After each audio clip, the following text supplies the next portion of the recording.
No justice. No justice. Mr. Blake, thank you for having me, sir. It's an honor. Growing up in the mountains of North Carolina, I was taught racism. From as young as I can remember, I was told black people are violent. Black people are lazy. Black people are not as smart as white people.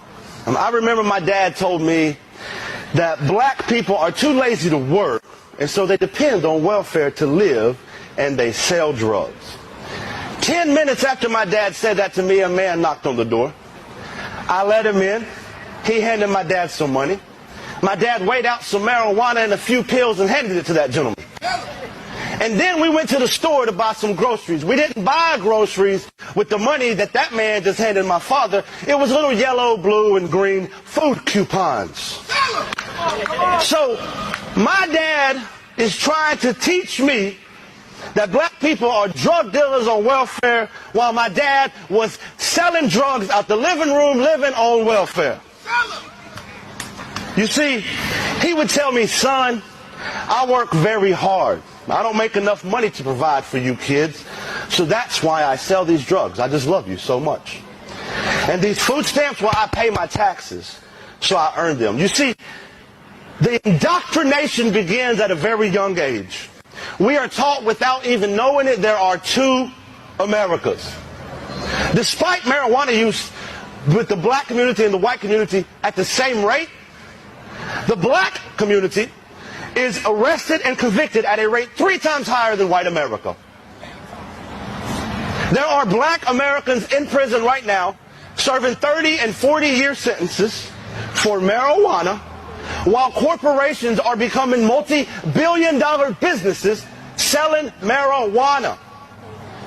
There are two Americas. Tell them, Charlie. Tell them. If a man broke in my house right now, and I shot that man in the back, albeit in my own house, I could not claim self-defense because I shot him in the back.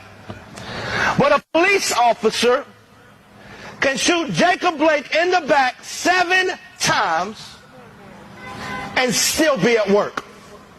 If that's okay with you, we are on different moral platforms. We are on different ethical existences if that's okay with you. There's two Americas. The America I grew up in says if you comply, everything will be okay.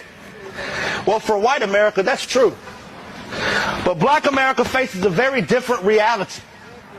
The use of force and the threat of the use of force is actually 4 times higher for police-initiated interactions. The America I grew up in will say, if you stop talking about racism, it'll go away.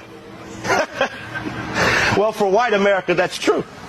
Because as a white American, I don't have to think about my race. I'm not judged by my skin color as soon as a potential employer meets me. As soon as a loan officer meets me. As someone that's coming to appraise my home for sale, don't judge me by my skin color. As a white American, I can completely forget about my race and even racism, so long as nobody talks about it. So then in my world, it won't exist. Well, I've decided enough of that. I'm here to call white America to task. I'm here to tell white America it's time to stand the hell up. Beside our fellow human beings, beside our fellow citizens, and it's time for white America to be part of the solution.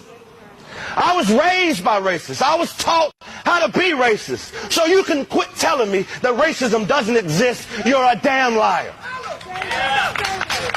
I was raised in the belly of the beast.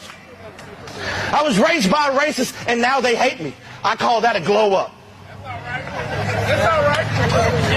I'm not here to speak for black America, over black America, at black America.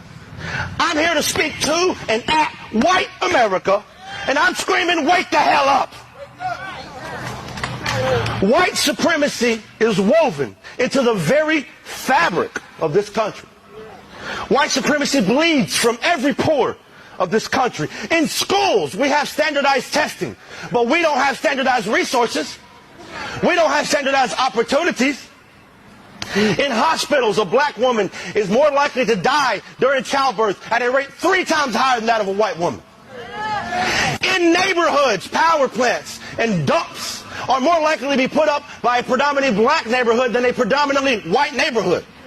At home, 22% of black America lives in poverty, whereas only 9% of white America lives in poverty. White America loves black music, black trends, black culture, but kills black people at a rate 2.87 times higher than that of white people by the police.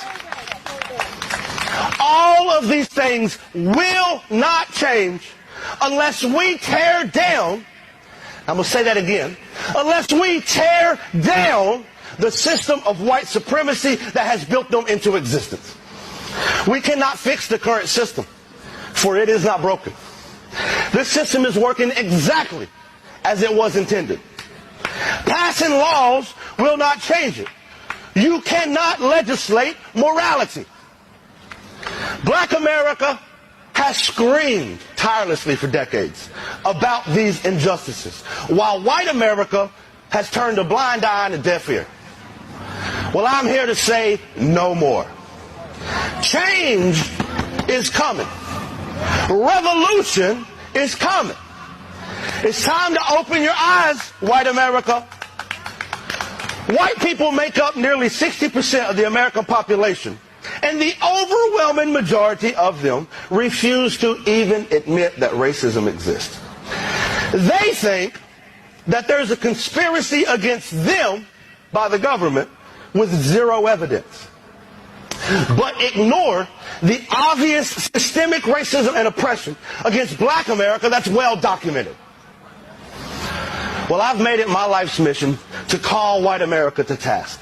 Mr. Blake, Miss Austin, to all the families of victims of police brutality in this country, to all of those of you who wake up every day and deal with the system of white supremacy built to marginalize you, I say to you this one thing: I will stand with you.